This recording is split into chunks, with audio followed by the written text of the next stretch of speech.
શામળાજીમાં વહેલી સવારથી જ ભક્તોનું ઘોડાપૂર ઉમટી પડ્યું। ભગવાનને કારીગરોએ તૈયાર કરેલ વાઘા પહેરાવ્યા છે। ખાસ કારીગરો દ્વારા તૈયાર થયેલા વાઘા પહેરાવવામાં આવ્યા। મંદિરમાં ભૂદેવો દ્વારા વૈદિક મંત્રો સાથે પૂજા અર્ચના કરવામાં આવી।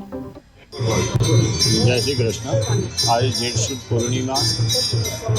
આજનું વિશેષ મહત્વ એવું કે આમ તો જ્યેષ્ઠા અભિષેક સ્નાન હોય, પ્લસ આજે વટ સાવિત્રી પૂનમ પણ કહી શકાય એવી સુંદર મજાની આજે પૂર્ણિમા, અને તેના અનુસંધાને શામળાજી વિષ્ણુ મંદિર ખાતે ભગવાનને સુંદર મજાના શ્વેત મલમલના વાઘાથી સુસજ્જ કરી અને ભગવાનની સુંદર મજાની એવી ઝાંખી લોકો દર્શન કરી ધન્યતા અનુભવે તેવા સુંદર મજાના દર્શન। આજના દિવસે અહીંયા યજ્ઞશાળા ખાતે ભગવાનની એક સુંદર મજાની રાજોપચાર પૂજા પણ છે।